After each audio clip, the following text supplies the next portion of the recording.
Estos que van un inglés, un francés y un español. No es que nos vaya a dar por contar chistes. Entre otras cosas porque no se nos da nada bien. Que pasen las nubes. Las recibimos con alegría. Vengan de Tombuctú o del Imperio Austrohúngaro. La cosa es que empiece a estar lloviendo cine.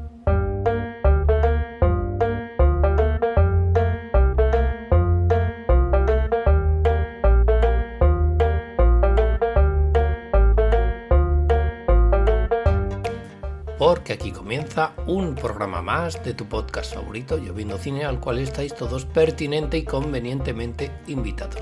No necesitáis de ningún tipo de entrada, no necesitáis de ningún tipo de permiso. Las puertas están abiertas de par en par. Os recibimos con alegría.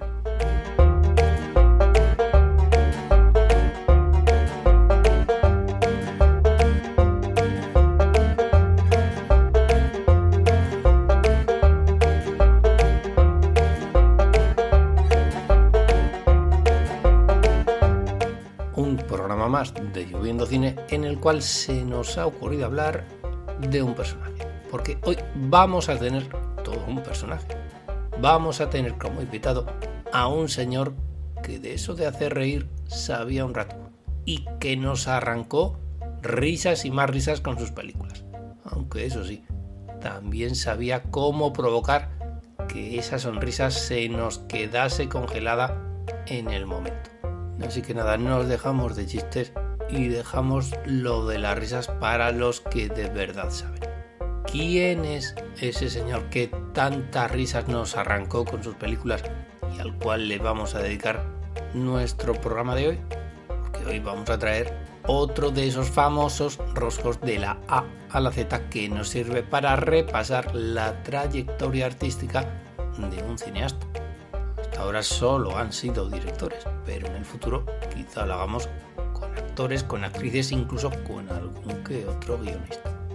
Pues el protagonista de nuestro rosco de la A a la Z es uno de los nuestros. Como diría el otro, un auténtico sin par. Ya tuvimos en su día a un inglés, don Alfred Hitchcock. Ya tuvimos en su día a un francés, don Jean-Luc Godard. Jean-Luc Godard. Pues le toca el turno a un español. Su nombre, con las pistas que hemos dado, ya lo habréis adivinado. Nada más y nada menos que don Luis García Berlanga.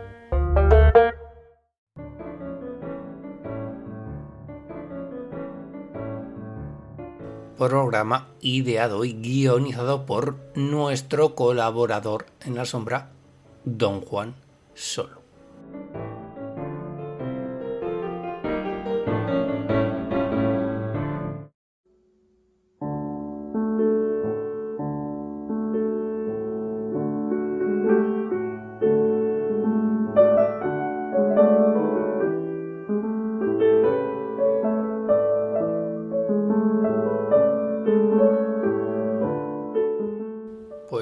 Don Luis García Berlanga, valenciano, nacido en 1921. Hace bien poquito se conmemoró y a lo grande el centenario de su nacimiento.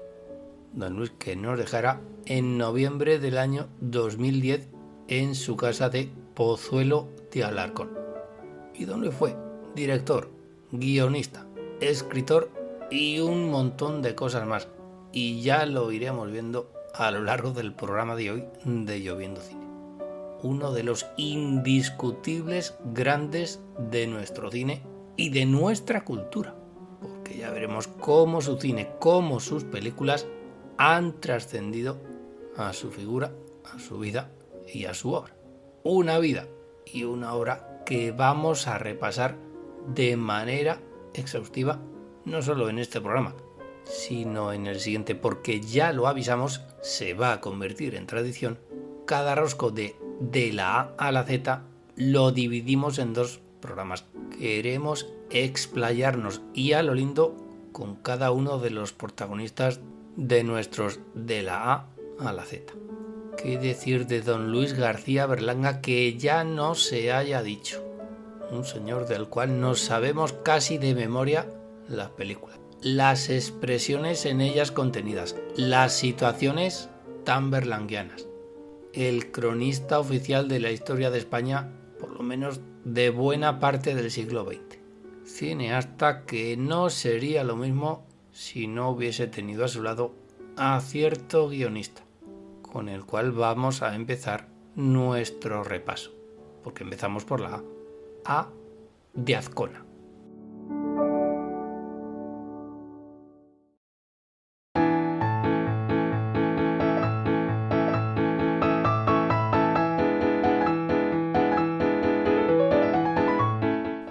De Azcona, don Rafael Azcona.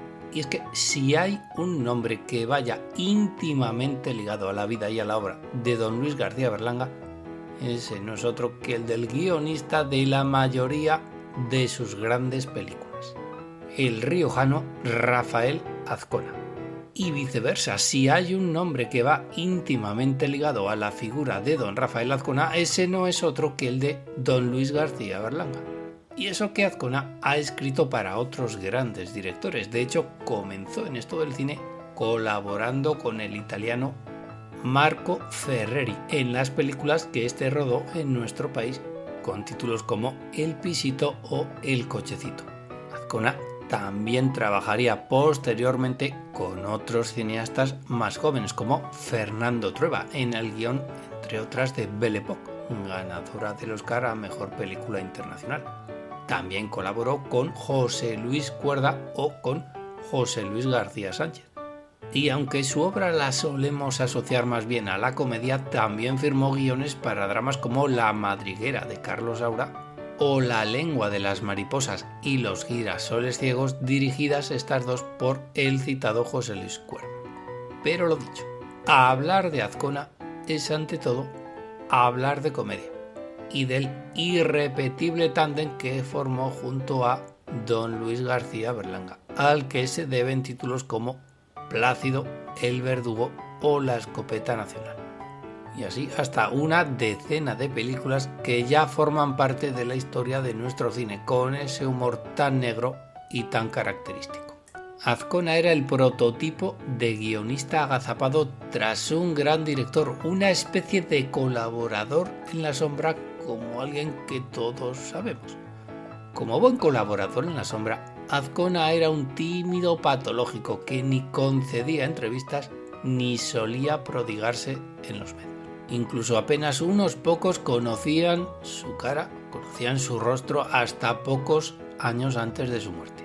Don Rafael comenzó escribiendo, pero escribiendo novela, y se metió al cine porque decía que se le daba mejor hacer guiones. No obstante, dos de las novelas que Rafael Azcona escribió antes de dedicarse al cine fueron llevadas a la gran pantalla, y ya después de su muerte. La primera, año 2011. Los muertos no se tocan, nene, de José Luis García Sánchez, quien coescribió el guión con David Trueba. Y en el año 2020, Los europeos, dirigida por Víctor García León, hijo de José Luis García Sánchez y de la cantante Rosa León. Y si hablábamos de Rafael Azcona como uno de los nombres íntimamente ligados a la figura y a la carrera de don Luis García Berlanga, con la B viene otro que tal. B de Bardem, don Juan Antonio.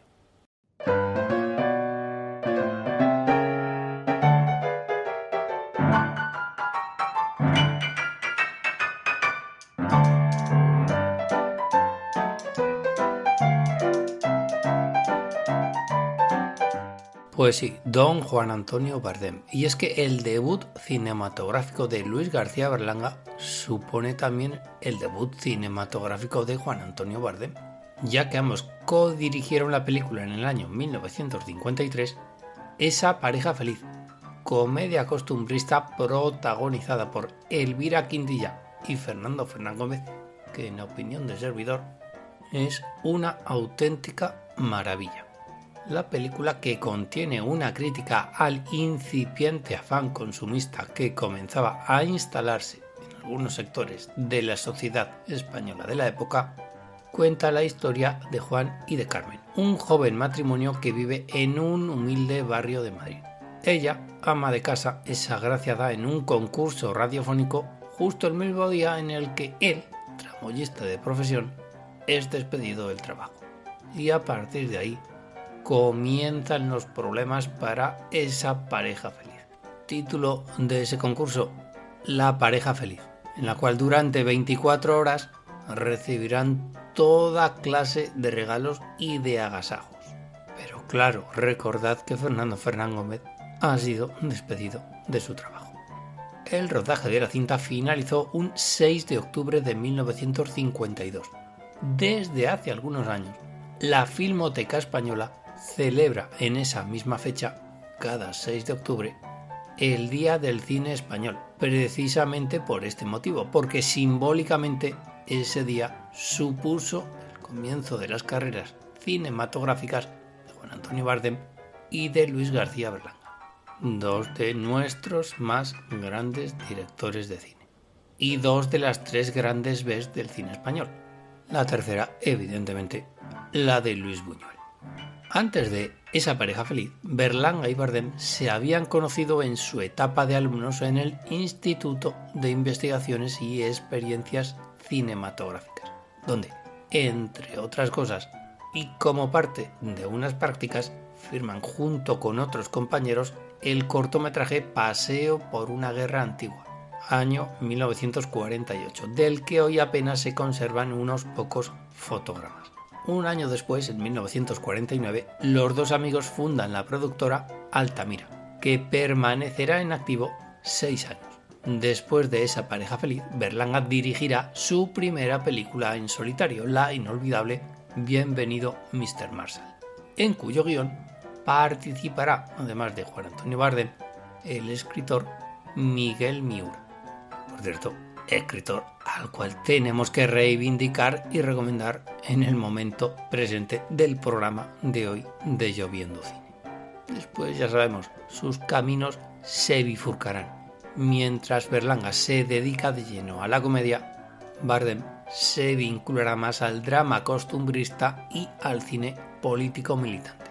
A Bardem y a Berlanga le solían llamar las dos palmeras, para destacar su singularidad en el inmenso desierto que era el cine español de la época.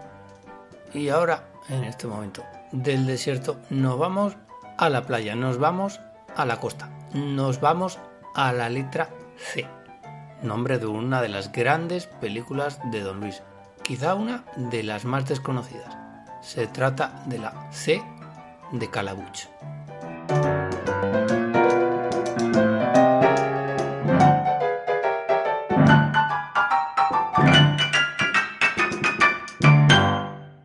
¿Escuchas? Lloviendo Cine.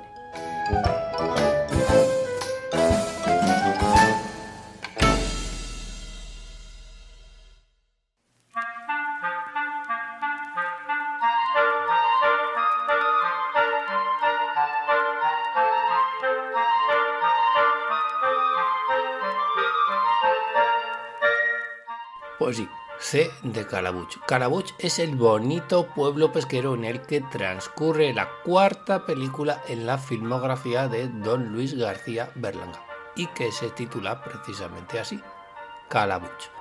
Pero ya se sabe que es inútil que tratemos de buscar Calabuch en ningún atlas, que Calabuch no aparece en ningún mapa de carreteras ni en ninguna guía de hoteles playeros. Y es que Calabuch no existe, es un nombre ficticio. La película se rodó en 1956 en la localidad castellonense de Peñíscola, en la que, por cierto, unos años después se rodarían algunas escenas de la superproducción El Cid de Anthony Mann. Más recientemente, en Peñíscola también se han grabado escenas de algunos capítulos de las series Juego de Tronos o El Ministerio del Tiempo. Calabuch, la película, tiene como protagonista a George Hamilton, el actor no, otro, en este caso un personaje ficticio, un científico norteamericano que decide abandonar el mundo de la investigación cansado de que sus experimentos sean utilizados por la industria militar y armamentística. Hamilton recala en Calabuch ese pequeño pueblecito costero de la costa mediterránea donde consigue su meta de pasar completamente desapercibido, vamos, como un guirigüis. Josh traba amistad con los diferentes vecinos del pueblo y comienza a trabajar en el taller pirotécnico local donde Hamilton diseñará un cohete que permitirá al pueblo ganar a sus vecinos de Guardamar en el concurso de fuegos artificiales que se celebra con motivo de las fiestas patronales. Ya veis el argumento, tan naif y tan inocente en apariencia.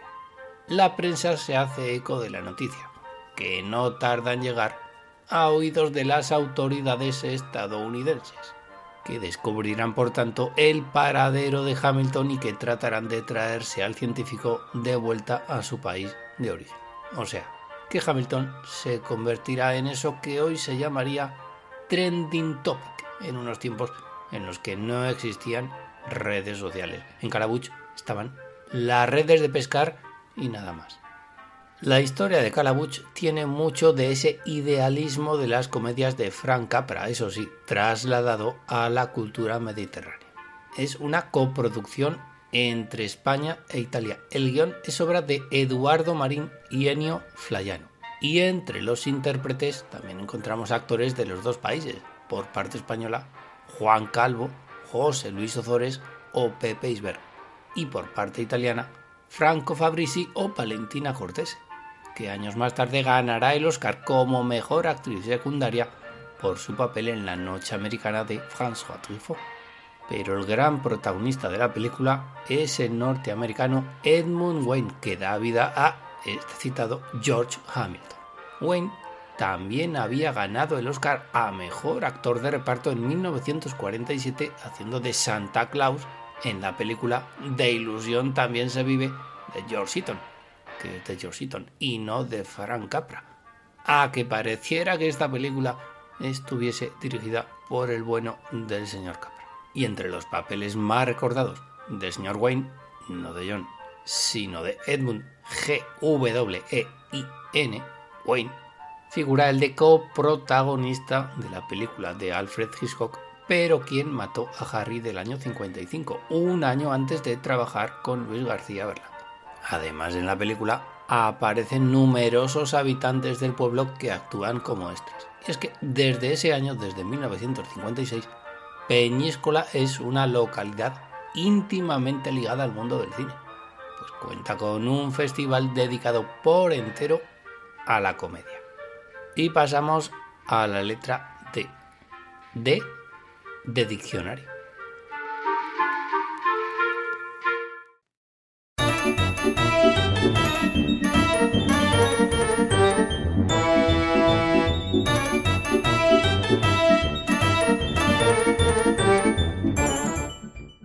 Pues sí, D de diccionario, porque desde hace un par de años, si consultamos el diccionario de la Real Academia Española, nos podremos encontrar con el término berlanguiano.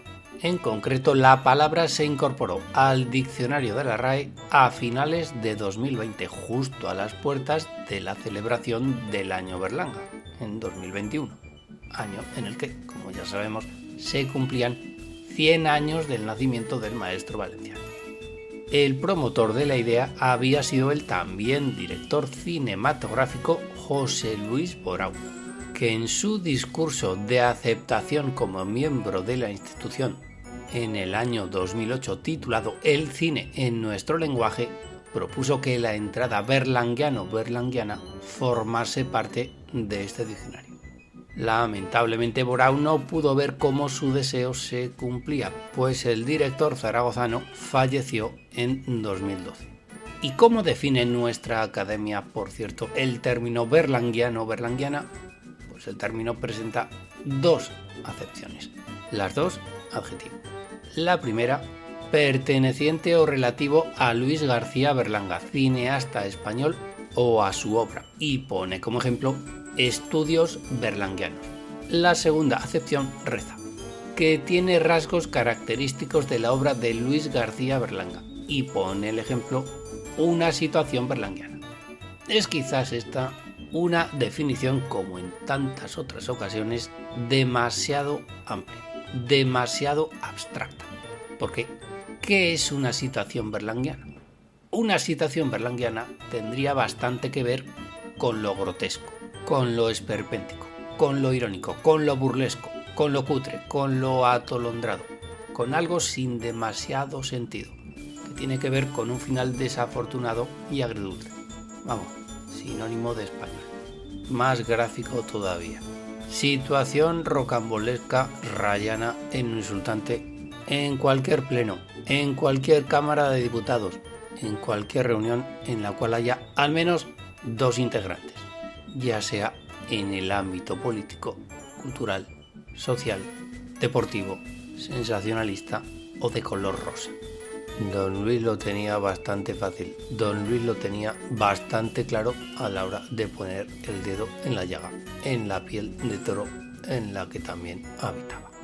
En realidad, llevamos toda la vida diciendo aquello de esto es de película de Berlanga, para explicar un poco lo inexplicable.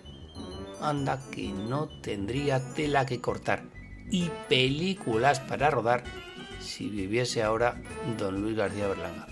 Retrataría como nadie la realidad que nos engulle y que nos rodea. Vamos, tal y como hizo a lo largo de toda su filmografía.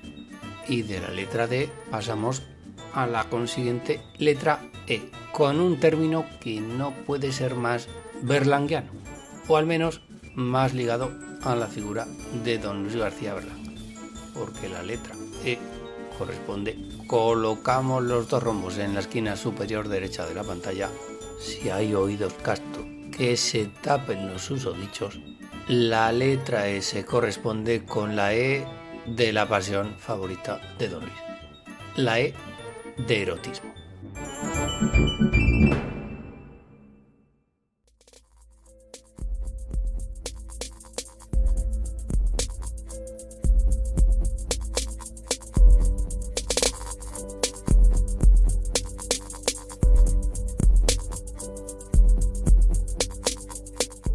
Y es que ahí donde lo veis, don Luis era un auténtico erotómano. Un erotómano santón con espíritu fetichista, como alguien llegó a definirle en alguna ocasión. Vigas Luna, otro gran erotómano y fetichista, dijo que Berlanga era uno de los primeros en España en declararse amante del fetichismo y del sadomasoquismo sin tapujos y sin miedo de que le tacharan de guarro. Porque Berlanga se declaraba, por ejemplo, fetichista de los zapatos femeninos de tacón y del sometimiento sexual, siempre que fuese consentido. Anda que no se habría visto en alguna gorda con esto don Luis de vivir en nuestros tiempos. Pero es que en plena dictadura franquista, ser un erotomano santón con espíritu fetichista tampoco debía de ser nada fácil. Vamos, igual que en los tiempos actuales. Y con todo y con eso, Berlanga logró hacerse con una voluminosa biblioteca dedicada al género, ubicada en un piso en el centro de Madrid, al que solía referirse como su santuario, y al que pocos, muy pocos además de él, podían acceder. Libros prohibidos por entonces en nuestro país, que don Luis iba adquiriendo aquí, allá y acullá durante sus numerosos viajes al extranjero, especialmente a Francia. Durante la transición, la editorial Tusquets le encarga crear una colección de literatura erótica, una colección que tendrá por nombre la mítica La Sonrisa Vertical. Don Luis es también el presidente del jurado que anualmente concede los premios de esta colección, premios que se concedieron desde 1979 hasta el año 2003. Sin duda la novela más conocida de esta colección, ganadora también del premio de la editorial en el año 89, fue Las Edades de Lulú, de Almudena Grandes, recientemente fallecida, llevada a la gran pantalla al año siguiente por, lo hemos dicho, el catalán Vigas Luna, el otro erotómano ilustre de nuestro cine. Y hablando precisamente de películas, Berlanga rodó la más erótica de su filmografía en Francia, en el año 1973. Tamaño natural. La historia de un dentista parisino que decide comprarse una muñeca hinchable para satisfacer sus deseos y sus instintos menos confesables. La película, protagonizada por Michel Piccoli, el gran Michel Piccoli, era en realidad un ataque a las costumbres burguesas, un tema muy en boga en el cine europeo de la época. Recuérdese si no, el discreto encanto de la burguesía del otro Don Luis Buñuel, también con Piccoli en el reparto. Pero lo de tamaño natural hasta terminaría creando escuela.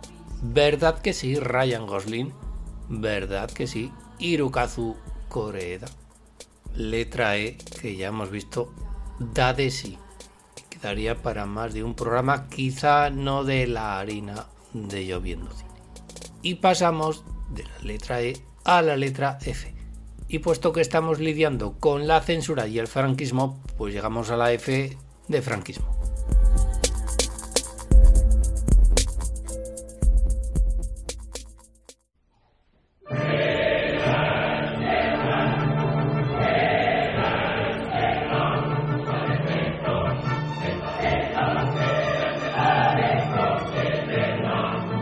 Porque volvemos a decir que no debía de ser nada fácil ser erotómano y fetichista en una época como la de nuestra infausta dictadura. Pero tampoco debía de ser fácil hacer un cine como el que hacían directores como Berlanga o como Azcona. Porque las comedias que ambos hicieron juntos, además de mucha amargura y desconfianza en el ser humano, destilaban toda una crítica social al régimen que gobernaba entonces nuestro país. Recordemos cómo se pone en solfa la doble moral de la clase dirigente en Plácido, con el consabido lema de siente un pobre a su mesa, o la beatería y falsa religiosidad de los jueves milagro. ¿Y qué decir de El Verdugo? Ese demoledor alegato contra la pena de muerte y el garrote vil que todavía tardarían años en ser despenalizados en nuestro país. Berlanga había sido en tiempo, por cierto, miembro de la División Azul y estuvo en Rusia, aunque posteriormente declararía que se alistó en sus filas para evitar represalias por parte de las autoridades y porque todos sus amigos de entonces eran dirigentes de la Falange. Pero uno se hace cruces por cómo todas estas películas pasaron después la censura e incluso se exhibían fuera de nuestro país y hasta competían en los Oscars, lo que ahora llamaríamos la marca España. Algo que se llega a explicar si atendemos a ese leve aperturismo que en los años 60 protagonizaron jóvenes ministros como Manuel Fraga Iribarne. Pero con la G volveremos donde empezaría toda esa oscura etapa que vivió nuestro país durante buena parte del siglo pasado. Porque nuestra G corresponde a la palabra guerra civil.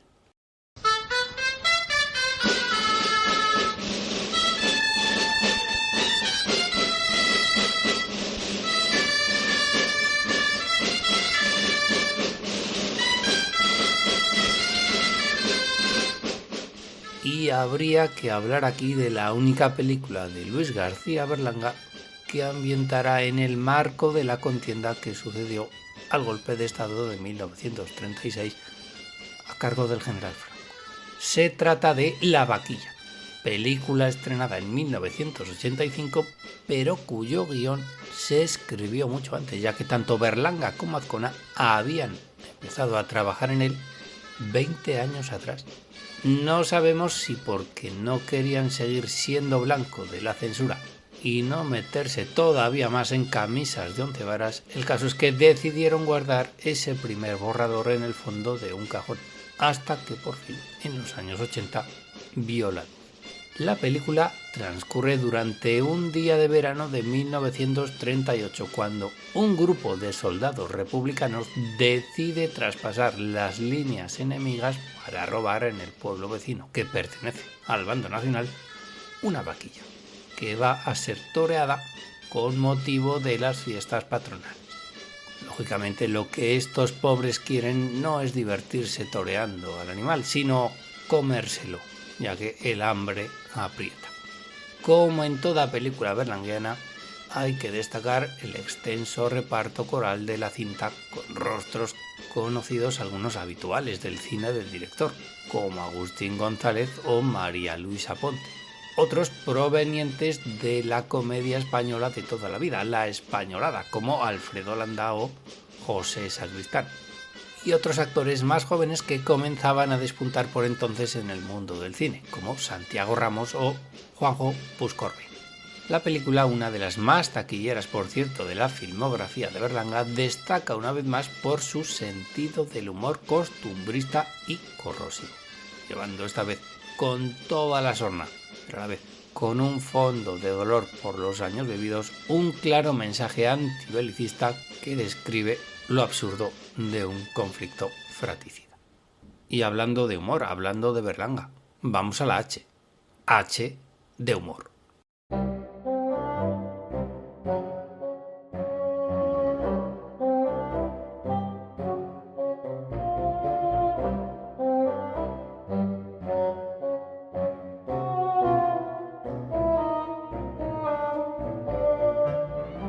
Porque a estas alturas ya habrá quedado claro que el humor es un elemento esencial en el cine de Luis García Berlanga. En la obra del director valenciano predomina, ya hemos visto, el humor negro, el humor amargo, ese humor capaz de incomodar y de meter el dedo en el ojo. Pero también hay un humor más amable, como el que hemos visto en Calabucho, por ejemplo. O ese otro humor costumbrista y castizo heredado de autores como Miguel Miura, recordemos que fue co-guionista de Bienvenido Mr. Marshall, o Jardiel Poncela. Un humor heredero de los colaboradores de La Codorniz, la revista más audaz para el público más inteligente, como rezaba su subtítulo. Pero si el humor berlanguiano tenía sus influencias, Luis García Berlanga también tiene sus herederos, Fernando Trueba, José Luis García Sánchez.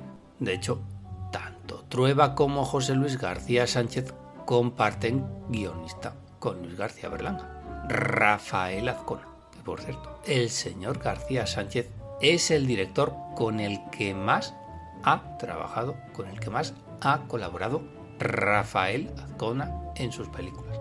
A que pareciera que había sido Luis García Berlanga, o incluso Alex de la Iglesia, que por mucho que pareciera que pudiese estar en sus antípodas cinematográficas, siempre ha confesado su admiración por el artista valenciano. Y tan esencial como el humor en la obra de Luis García Berlanga es el siguiente concepto al que nos obliga a viajar, la letra I del rosco. El archiconocido, el archifamoso, el legendario, el mítico e inigualable Imperio Austrohúngaro de Berlanga.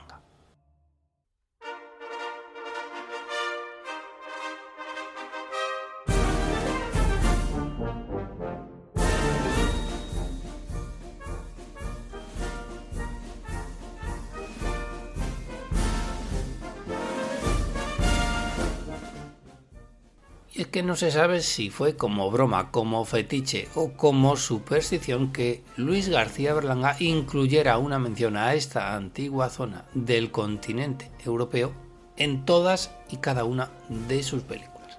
Al parecer, con 10 años, el joven Luis quedó fascinado por la sonoridad del apellido de uno de los arquitectos más notables de la Valencia de entonces, amigo también de la familia Berlanga. El nombre de ese arquitecto era Javier Gerlich.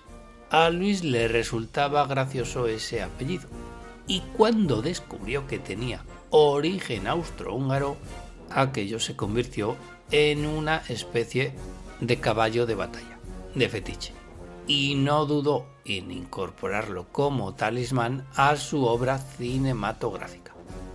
Ya decimos, usó el término Imperio Austrohúngaro en todas sus películas, desde la primera, Bienvenido Mr. Marshall, donde la voz en off del narrador, don Fernando Rey, comenta que en el mapa de la escuela de Villar del Río todavía existe el Imperio Austrohúngaro, hasta la última, París-Tombuctú, en la que se comenta que los excomunistas están locos por volver al Imperio Austrohúngaro.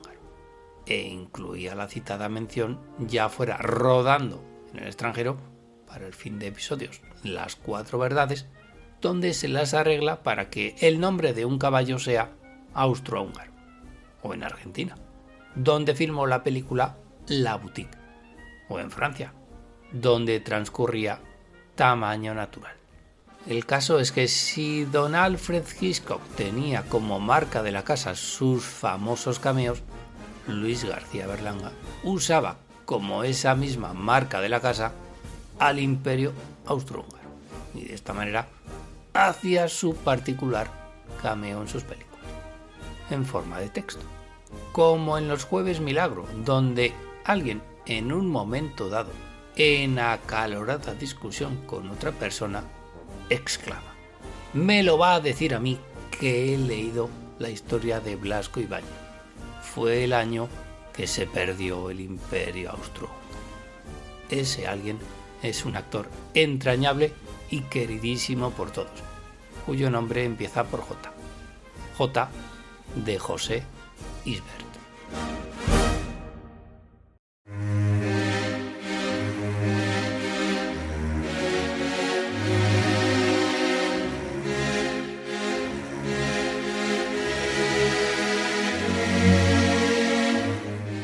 Pues sí, don José Isbert, o don José Enrique Benito y Emeterio Isbert, con Y, Albarruiz, que ese era su verdadero nombre, uno de los actores imprescindibles de nuestro cine y también de la obra fílmica de Luis García Berlanga. Y eso que solo trabajaron en 4 películas. A que pareciera que Luis García Berlanga había dirigido a don José Isbert en más ocasiones. Pues no, solamente lo hizo en 4. ¿Pero qué 4?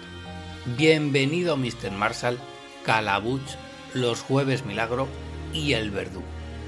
Don José había nacido el 3 de marzo de 1886. Se cumple, pues, el 137 aniversario de su nacimiento. Casi da vértigo decirlo. Y aunque en su juventud se sacó la carrera de profesor mercantil y estaba destinado a otros menesteres, pronto descubrió que lo suyo era la interpretación. Y así comenzó en el teatro, más tarde en el cine, donde a lo largo de la década de los 30 y de los 40 trabajó con los grandes de la época: Florian Rey, Ladislau Baida, Juan de Orduña o Rafael Gil.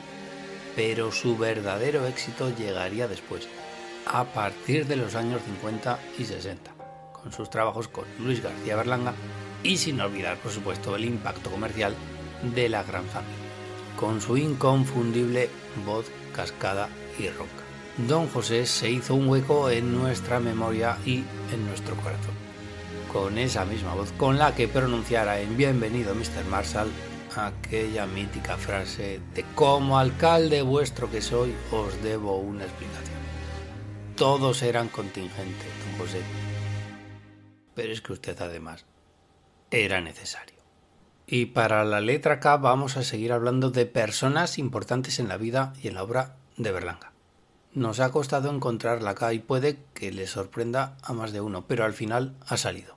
K de Caca Deluxe.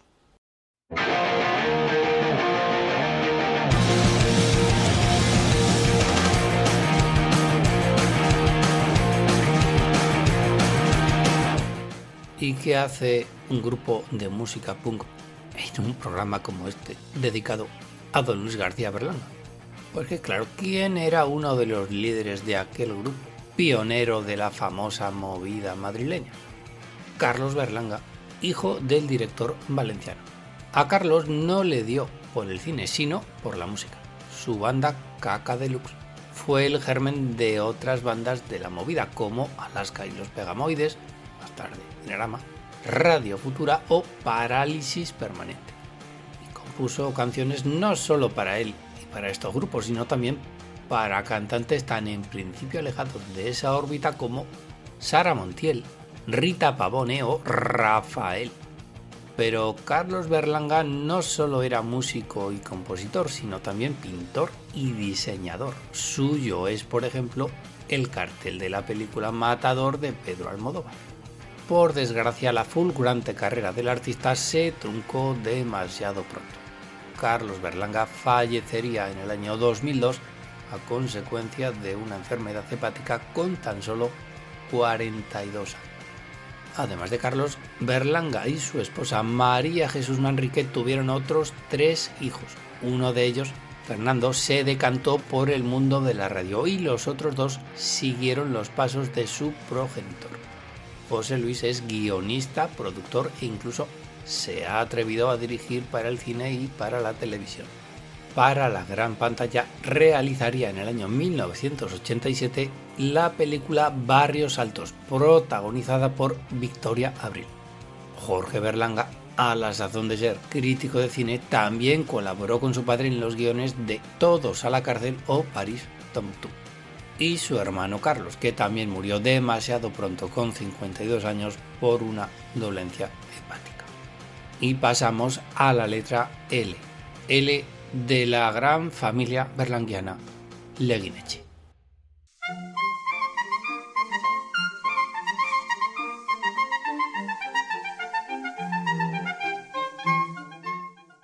Porque la primera película estrenada por Luis García Berlanga tras la muerte de Franco es La Escopeta Nacional del año 1978, que en principio no iba a formar parte de ninguna trilogía ni de franquicia alguna. Luego, ya lo sabemos, el inesperado éxito comercial de la cinta propició una secuela 3 años más tarde con Patrimonio Nacional y de una tercera entrega al año siguiente, Nacional 3.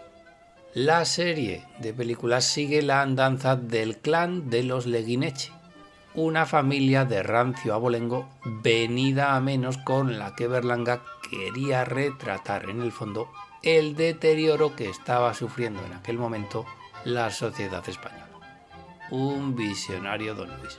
Y desde el punto de vista cinematográfico podríamos decir que hay una cuesta abajo en la visión de la saga de los Leguineche por parte de Luis García Berlanga. La mejor es Escopeta Nacional, Patrimonio y Nacional 3, sin ser malas películas, no lograron mantener el nivel. Inolvidable ese Luis Escobar en la piel del Marqués de Leguineche. Inolvidable ese José Saza Tornil, Saza para los amigos, como comercial de una empresa de porteros automáticos codeándose con la flor y la nata de la sociedad franquista en la disparatada cacería de la primera película, ambientada en el año 1973. Por cierto, que Luis García Berlanga tenía en mente convertir la trilogía de los Leguineche en una tetralogía, con una película que hubiese llevado el título Viva Rusia. Pero volveremos más tarde ahí. No adelantemos acontecimientos, porque vamos a la letra M y nos vamos a quedar aquí. Ya hemos dicho que dividimos el especial Luis García Berlanga de la A a la Z en 2. Nos vamos a la M, con perdón de la expresión, que hubiese sido muy del gusto de don Luis. Cada vez que terminaba el rodaje de un determinado plano, expresaba: vaya cagada. Pues con el beneplácito de don Luis nos vamos a la M. La M de bienvenido Mr. Marshall.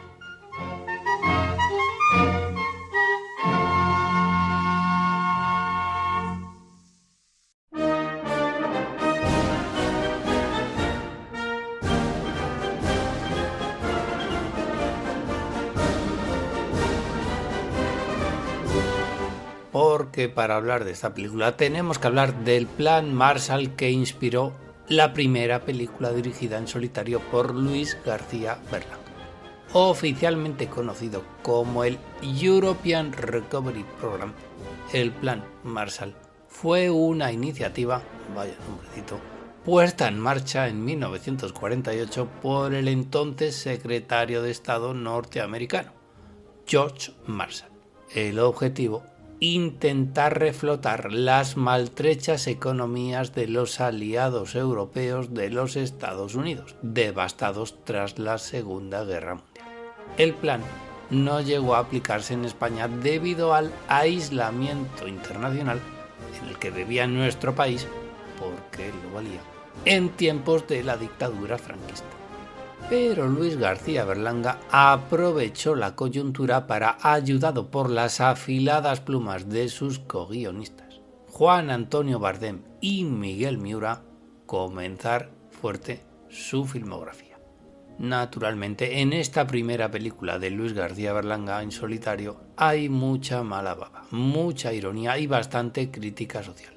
La película transcurre en el pequeño pueblecito castellano de Villar del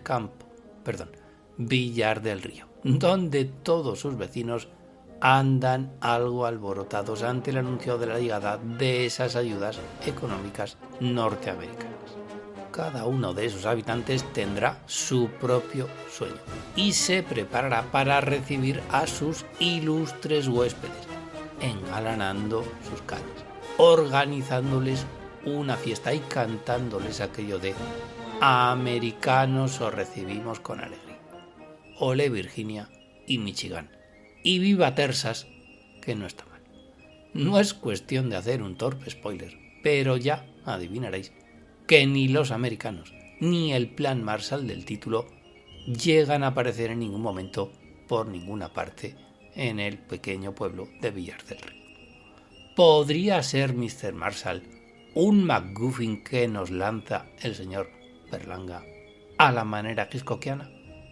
En realidad, los productores de la película querían que Bienvenido Mr. Marshall fuese solamente un vehículo para el lucimiento de la artista folclórica Lolita Sevilla, que con tan solo 18 años hacía de esta manera su debut en el cine interpretando a la estrella de la copla Carmen Vargas, además de a Lolita Sevilla y a Fernando Rey, al que oímos en off como narrador de la historia. En la película podemos disfrutar de las interpretaciones de unos grandiosos Pepe Isbert y Manolo Morán, o también unos jovencitos Manuel Alexandre, que no dice ni palabra, y Elvira Quintilla. De esta última volveremos a hablar en el siguiente programa de Lloviendo Cine, y también de cómo vieron la película fuera de nuestras fronteras. Pero ya decimos, eso será en el siguiente programa de Lloviendo Cine, dedicado a don Luis García Berlanga. Queda letra, queda tela por cortar.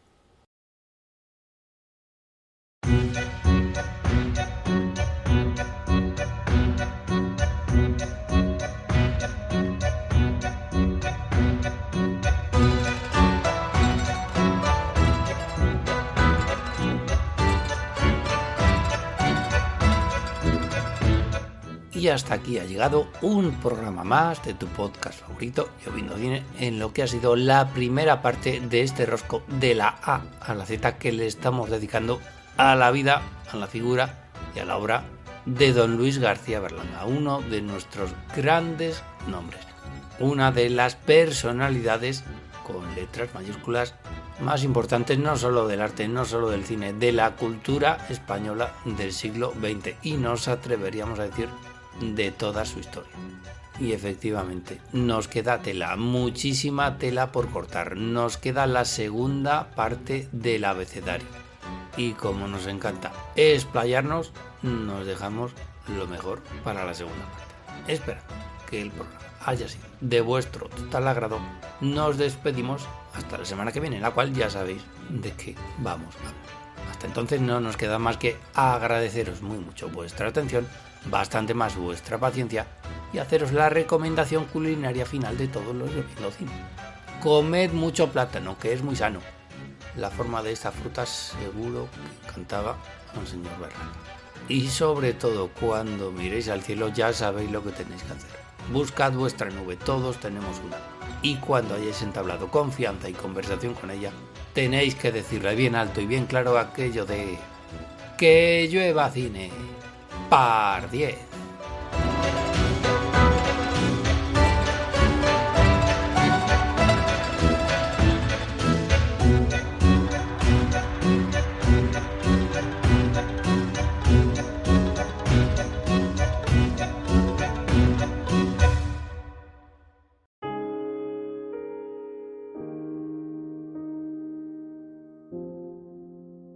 Sayonara.